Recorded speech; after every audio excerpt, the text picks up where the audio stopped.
जय हिंद साथियों, आप लोग कैसे हैं। उम्मीद करता हूं कि आप लोग बहुत ही बढ़िया होंगे। ठीक है, तो आज की इस वीडियो में हम लोग क्लास 12 के सोशोलॉजी यानी समाज शास्त्र के आज हम लोग चैप्टर नंबर 8 का कंप्लीट ऑब्जेक्टिव वीडियो में याद करने वाले हैं। तो चैप्टर नंबर 8 का नाम है सामाजिक सांस्कृतिक परिवर्तन। क्या है तो सांस्कृतिक परिवर्तन। इसके आज हम लोग जो भी ऑब्जेक्टिव करेंगे सभी आपको एग्जाम ओरिएंटेड ऑब्जेक्टिव रहने वाला। आपको यहाँ से ऑब्जेक्टिव 100% एग्जाम में पूछा जाएगा। ठीक है, जो भी 2025 में परीक्षा देना चाहते हैं उनके लिए ऑब्जेक्टिव आपको मोस्ट VVI है, क्योंकि इससे बाहर आपको ऑब्जेक्टिव इस चैप्टर से नहीं पूछा जाएगा। ठीक है, तो आप लोग शुरू से अंत तक बने रहिए। अगर आप लोग एक बार वीडियो को शेयर नहीं किए होंगे तो वीडियो को भी शेयर जरूर कर दीजिएगा अपने भाई बहन के पास, अपने दोस्त के पास। ठीक है, और साथ ही साथ आप लोग चैनल को भी सब्सक्राइब कर दीजिएगा। ठीक है, ताकि आपको ऐसा कंटेंट हमेशा आप लोग को मिलते रहेगा। चलिए तो स्टार्ट करते हैं, ज़्यादा विलम्ब ना करेंगे। ठीक है, देखिएगा क्वेश्चन नंबर फर्स्ट नंबर में क्या कह रहा है कि आधुनिकीकरण का क्या परिणाम है। आप लोग जो भी हम क्वेश्चन पढ़ेंगे उसका आंसर आप लोग को 5 से 10 सेकंड के अंदर कमेंट बॉक्स के अंदर आप लोग उसका आंसर जरूर बताइएगा। ओके, देखिएगा क्वेश्चन नंबर हम फर्स्ट पढ़ते हैं। कह रहा है कि आधुनिकीकरण का क्या परिणाम है, बताइएगा आधुनिकीकरण का क्या परिणाम है। तो आधुनिकीकरण का परिणाम होता है नए वर्गों का उदय करना, आधुनिकीकरण करना। ठीक है, अन्य औद्योगिकीकरण करना। ठीक है, अन्य उद्योगों का विकास करना, कह सकते हैं बेरोजगारी को दूर करना। ये सभी होगा। Right answer option number D हो जाएगा, इनमें से सभी हो जाएगा। नेक्स्ट क्वेश्चन नंबर देखिएगा दो। कह रहा है निम्न में से कौन एक भारतीय सांस्कृतिक संरचना में परिवर्तन लाने वाली प्रक्रिया नहीं है, बताइएगा। कह रहा है कि भारतीय सांस्कृतिक संरचना में परिवर्तन लाने की प्रक्रिया नहीं है। कौन नहीं है तो लौकिकीकरण प्रक्रिया जो है आपको भारतीय संस्कृति संरचना में परिवर्तन लाने की एक प्रक्रिया नहीं है। राइट आंसर डी हो जाएगा। 3 में कह रहा है लघु एवं बृहद परंपरा के आधार पर किन्होंने सामाजिक परिवर्तन को विश्लेषित किया है। ये किसने किया, तो right answer option number B हो जाएगा, रॉबर्ट रेडफील्ड हो जाएगा। ओके, ऑप्शन नंबर बी हो जाएगा। क्वेश्चन नंबर देखिएगा 4 नंबर में कह रहा आधुनिकीकरण का क्या परिणाम है। तो आधुनिकीकरण का क्या परिणाम है, तो राइट आंसर ऑप्शन नंबर इसका डी हो जाएगा, इनमें से सभी होगा। नए वर्गों का उदय होगा और साक्षरता में वृद्धि होगा। साक्षरता नहीं, पढ़ा लिखा होना चाहिए। ठीक है, यानी उसमें ज्यादा तेजी से वृद्धि होना चाहिए, बेरोजगारी नहीं होना चाहिए। Right answer option number D हो जाएगा, इनमें से सभी हो जाएगा। क्वेश्चन नंबर देखिए 5 कह रहा है कि निम्न में से किस संस्था की स्थापना ज्योतिबा फूले ने की थी, बताइएगा। कह रहा है किस संस्था की स्थापना ने ज्योतिबा फूले ने की। तो ज्योतिबा फूले ने की थी स्थापना सत्य शोधक समाज का। Right answer option number A हो जाएगा। नेक्स्ट क्वेश्चन नंबर देखिएगा 6 नंबर में देखिए क्या कह रहा है कि किन लोगों का अध्ययन कर श्रीनिवास ने सांस्कृतिकरण की अवधारणा विकसित किया है, बताइएगा।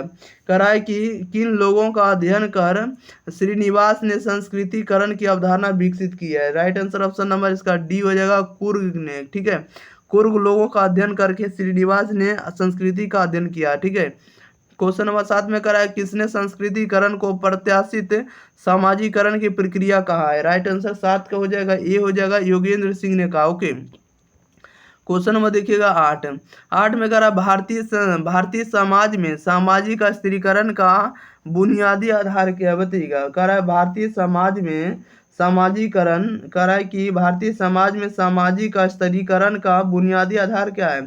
तो बुनियादी आधार जो है जाति है। Right answer option number B हो जाएगा।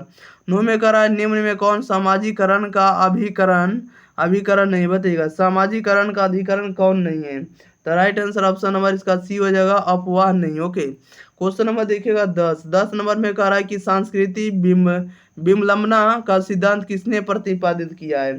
तो right answer option number B हो जाएगा, अकबर ने किया। ओके, नेक्स्ट क्वेश्चन लेते हैं। क्वेश्चन नंबर देखिएगा 11 नंबर में। चलिए 11 नंबर में देखिएगा क्या कह रहा है। 11 नंबर में कह रहा है कि डॉक्टर राधा कृष्ण के अनुसार भारतीय संस्कृति की आत्मा क्या है, बताइएगा। डॉक्टर राधा कृष्ण के अनुसार जो है भारतीय संस्कृति की आत्मा क्या है, तो अध्यात्मवाद है। राइट आंसर डी हो जाएगा। क्वेश्चन नंबर 12 में कह रहा है निम्न में से कौन जो है धर्म की तार्किक व्याख्या है। धर्म की तार्किक व्याख्या है कौन है, तो आधुनिकीकरण है। Right answer option number D हो जाएगा। क्वेश्चन नंबर देखिएगा 13 नंबर में देखिए कह रहा है कि धर्मनिरपेक्षता का आवश्यक तत्व निम्न में से कौन नहीं है, बताइएगा। धर्मनिरपेक्षता, कह रहा है कि धर्मनिरपेक्षता का आवश्यक तत्व निम्न में से कौन नहीं है, तो तार्किकता नहीं है। Right answer option number B हो जाएगा। 14 में कह रहा है किसने कहा कि धर्म अलौकिक शक्ति में विश्वास करता है। धर्म जो है अलौकिक शक्ति में विश्वास करता है, ये किसने कहा, तो टाइलर ने कहा। Right answer option number D हो जाएगा। क्वेश्चन नंबर देखिएगा आप लोग 15 नंबर। कह रहा है कि मैकइवर एंड पेज के अनुसार सामाजिक परिवर्तन के डैश मुख्य प्रतिमान है, बताइएगा।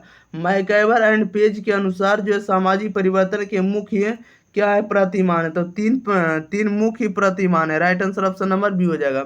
16 में कह रहा है कि निम्नलिखित में से कौन जो है सामाजिक परिवर्तन के चक्रीय सिद्धांत के समर्थक है। चक्रीय सिद्धांत के समर्थक है कौन है, तो ये कौन है, राइट आंसर बताइएगा। तो ये आपको स्प्रिंगलर है, आपको सोरोकिन है, आपको पैरिटो है, सभी ये राइट आंसर डी हो जाएगा इनमें से सभी। क्वेश्चन नंबर देखिएगा 17, कह रहा है कि एक समाज शास्त्रीय अध्ययन करता है। 17 में कह रहा है एक समाज शास्त्रीय अध्ययन करता है। तो एक समाज शास्त्रीय अध्ययन करता है सामाजिक जीवन के सभी पहलुओं का अध्ययन करता है। राइट आंसर बी हो जाएगा। ओके, नेक्स्ट क्वेश्चन नंबर देखिएगा 18 नंबर। 18 नंबर में कह रहा है कि जैविकीय प्राणी से सामाजिक प्राणी में बदलाव की प्रक्रिया को कहा जाता है, बताइएगा। जैविकीय प्राणी से सामाजिक प्राणी में बदलाव की प्रक्रिया को क्या कहा जाता है, तो सामाजिकरण कहा जाता है। राइट आंसर ए हो जाएगा। 19 नंबर में कह रहा है कि निम्न में कौन सामाजिक प्रतिमान है। सामाजिक प्रतिमान कौन हो जाएगा, तो जन रीतियां हो जाएगा, कानून हो जाएगा और जन रूढ़ियां हो जाएगा, सभी हो जाएगा। राइट आंसर डी हो जाएगा इनमें से सभी। क्वेश्चन नंबर देखिएगा आप लोग 20 नंबर, कह रहा है कि लिंटन के अनुसार सामाजिक परिस्थिति के कितने प्रकार हैं, बताइएगा। लिंटन के अनुसार सामाजिक परिस्थिति के कितने प्रकार हैं, तो 2 प्रकार है। Right answer option number B हो जाएगा। 21 में कह रहा है कि अभौतिक संस्कृति में परिवर्तन की गति कैसे होती है, बताइएगा। कह रहा अभौतिक संस्कृति में परिवर्तन की गति कैसे होती है, तो धीमी होती है। Right answer option number A हो जाएगा। नेक्स्ट क्वेश्चन नंबर देखिएगा 22 में करा निम्न में कौन भारतीय संस्कृति की विशेषता है, बताइएगा। भारतीय संस्कृति की विशेषता है कौन है, तो प्राचीन संस्कृति हो जाएगा, जाति व्यवस्था हो जाएगा और अनेकता में एकता होगा। Right answer option number D हो जाएगा इनमें से सभी। क्वेश्चन नंबर 26 में करा है कि सोशल स्ट्रक्चर एंड इकोनॉमी नामक प्रसिद्ध निबंध किसने लिखा, बताइएगा। करा है कि सोशल स्ट्रक्चर एंड इकोनॉमी नामक प्रसिद्ध निबंध किसने लिखा है, तो इसका जो राइट आंसर हो जाएगा ऑप्शन नंबर इसका ए हो जाएगा। ठीक है, आर के मर्टन ने लिखा। Right answer option number A हो जाएगा, आर के मर्टन। ओके, क्वेश्चन नंबर देखिएगा 24, कह रहा है कि अस्तित्व के लिए संघर्ष की अवधारणा किसने दी है, बताइएगा। अस्तित्व के लिए संघर्ष की अवधारणा किसने दी है, तो हर्बर्ट स्पेंसर ने दी। Right answer option number B हो जाएगा। क्वेश्चन नंबर 25 में करा संस्कृतिकरण की अवधारणा किसने प्रतिपादित किया, बताइएगा। संस्कृतिकरण की अवधारणा किसने प्रतिपादित किया, तो एम.एन. श्रीनिवास ने। ऑप्शन नंबर बी सही जवाब जाएगा। नेक्स्ट क्वेश्चन लेते हैं। क्वेश्चन नंबर देखिएगा 26 नंबर में। 26 नंबर में देखिए क्या करा है। 26 नंबर में कह रहा है कि सत्य प्रकाश नामक पुस्तक की रचना किसने की, बताइएगा। सत्य प्रकाश नामक पुस्तक की रचना किसने की, तो Dayanand Saraswati. Option number D सही जवाब हो जाएगा। 27 में कह रहा है निम्न में कौन जो है पश्चिमीकरण का कारक है, तो पश्चिमीकरण का कारक कौन है, तो रेडियो है, टेलीविजन है, समाचार पत्र है, सभी है। Right answer option number D हो जाएगा इनमें से सभी। क्वेश्चन नंबर देखिएगा आप लोग 28 नंबर। 28 नंबर में कह रहा है कि आर्य समाज के संस्थापक कौन है। आर्य समाज के संस्थापक कौन है, तो Dayanand Saraswati. Option number A से जवाब हो जाएगा। 29 में कह रहा है कि ब्राह्मण समाज की स्थापना किसने की थी, तो ब्राह्मण समाज की स्थापना किसने की थी, तो राजा राम मोहन राय। ऑप्शन नंबर सी सही जवाब हो जाएगा। क्वेश्चन नंबर 30 नंबर में कह रहा है कि परंपराओं को त्याग कर नए विचारों को ग्रहण करना क्या कहलाता है, बताइएगा। कह रहा है कि परंपराओं को त्याग कर नए विचारों को ग्रहण करना क्या कहलाता है, तो आधुनिकीकरण कहलाता है। राइट आंसर ए हो जाएगा। 31 में कह रहा है कि विधवा विवाह संघ की स्थापना किसने की थी, बताइएगा। विधवा विवाह संघ की स्थापना किसने की थी, तो महादेव गोविंद रनाडे ने की थी। और right answer option number B हो जाएगा, महादेव गोविंद रनाडे ने। ओके, क्वेश्चन नंबर 32 का रहा 32 में कह रहा है कि ब्रह्म समाज की स्थापना कब की गई थी, बताइएगा। ब्रह्म समाज की स्थापना कब की गई थी, तो 1828 में। राइट आंसर डी हो जाएगा। 33 में कह रहा है मूल शंकर किसके बचपन का नाम था, बताइएगा। मूल शंकर किसके बचपन का नाम था, तो right answer option number C हो जाएगा, स्वामी दयानंद का। ओके, नेक्स्ट क्वेश्चन लेते हैं। क्वेश्चन नंबर देखिएगा 34 नंबर में। 34 में कह रहा है कि सर्वोदय शब्द किनकी देन है, बताइएगा। सर्वोदय जो शब्द है किसकी देन है, तो गांधी जी का देन है। Right answer option number D हो जाएगा। 35 में करा ब्रह्म समाज की स्थापना का उद्देश्य क्या था, ब्रह्म समाज के स्थापना का उद्देश्य क्या था। राइट आंसर ऑप्शन नंबर इसका सी हो जाएगा, हिंदू धर्म को पुनः व्याख्या करना। हिंदू धर्म को पुनः व्याख्या करना ही आपको ब्रह्म समाज की स्थापना करना था। क्वेश्चन नंबर 36 में करा आधुनिकीकरण की अवधारणा किसने दी, बताइएगा। आधुनिकीकरण की अवधारणा किसने दी, तो डेनियल लर्नर ने। राइट आंसर ऑप्शन नंबर ये हो जाएगा। 37 में करा कि हरिजन आंदोलन किसने चलाया था, तो हरिजन आंदोलन किसने चलाया था, तो गांधी जी ने। Right answer option number B हो जाएगा। नेक्स्ट क्वेश्चन नंबर देखिए 38 38 नंबर में देखिए क्या करा है। 38 नंबर में करा है कि सन 1995 में भारत में मलिन बस्तियों में रहने वाले लोगों की संख्या कितनी थी बताइएगा। करा है सन 1995 में भारत में मलिन बस्तियों में रहने वाले लोगों की संख्या कितनी थी। तो right answer option number B हो जाएगा 450 लाख। ओके, 450 लाख। ओके, 39 में करा यूरोप और अमेरिका की सभ्यताओं की संस्कृति को प्रभावित होकर होने वाले परिवर्तन को क्या कहते हैं। तो राइट आंसर ऑप्शन नंबर इसका सी हो जाएगा, पश्चिमीकरण कहते हैं। अगला क्वेश्चन नंबर देखिएगा 40 नंबर में कह रहा है कि सामाजिक परिवर्तन से तात्पर्य सामाजिक ढांचे के परिवर्तन से है, यह कथन किसका है। तो यह कथन आपको जॉनसन का, राइट आंसर ये हो जाएगा। नेक्स्ट क्वेश्चन नंबर देखिएगा 41, कह रहा है कि जब सरकारी उद्यम व्यक्ति या व्यक्तियों के समूह को बेच दिए जाते हैं अथवा चलाने के लिए दिए जाते हैं तो यह प्रक्रिया क्या कहलाती है। तो यह प्रक्रिया निजीकरण कहलाती है। राइट आंसर बी हो जाएगा। नेक्स्ट क्वेश्चन नंबर देखिएगा। अगला क्वेश्चन नंबर देखिए 42 नंबर। ठीक है, 42 नंबर में कह रहा है कि जातीय संगठन राजनीति में कैसे भूमिका निभा रही बताइएगा। कह रहा है जातीय संगठन राजनीति में कैसे भूमिका निभा रही, तो दबाव समूह निभा रही। राइट आंसर ए हो जाएगा।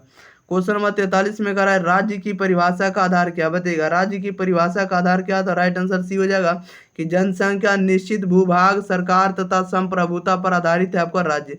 राइट आंसर ऑप्शन नंबर इसका सी हो जाएगा। नेक्स्ट क्वेश्चन नंबर देखिएगा 44 नंबर में। 44 नंबर में देखिए कह रहा है निम्न में से सही उत्तर पर चिन्ह लगावे। सही उत्तर पर चिन्ह क्या लगावे, तो right answer option number C हो जाएगा। संविधान प्रशासनिक नियमों एवं प्रावधानों का एक व्यवस्थित प्रालेख है। Right answer option number C हो जाएगा।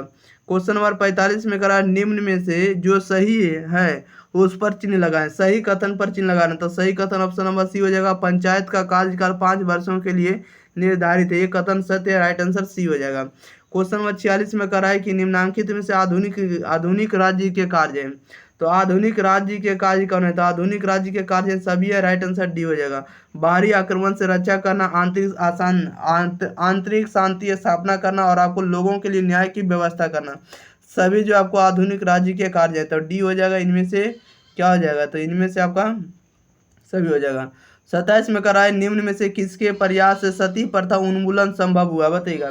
करा है निम्न में से किसके प्रयास से सती प्रथा उन्मूलन संभव हुआ, तो राजा राम मोहन राय के उन्मूलन से। ऑप्शन नंबर ए सही जवाब हो जाएगा। चलिए, तो इस वीडियो में जो भी ऑब्जेक्टिव आपको बताएं सभी ऑब्जेक्टिव आपको बिहार बोर्ड में आपको आने वाले। ठीक है, तो आप लोग शुरू से अंत तक बने रहकर इसको कंप्लीट करिए। अच्छी बात है, वेल डन। ओके, चलिए, तो आप लोग इस वीडियो को भी शेयर कर दिएगा। चैनल को भी अगर आप लोग सब्सक्राइब नहीं किए हुए तो चैनल को भी आप लोग साथ ही साथ सब्सक्राइब करके जाइएगा। ठीक है, और आप लोगों का बताना है कि आपको किस विषय पर वीडियो चाहिए। सभी तरह का वीडियो हम आपको बना दिए, फिलोसफी, ज्योग्राफी, हिस्ट्री, तो आप लोग जरूर जाकर पढ़ लीजिएगा। ठीक है, प्ले लिस्ट आपका तैयार है। चलिए, तो मिलते हैं अगले वीडियो साथ, तब तक के लिए thank you for watching this video. धन्यवाद।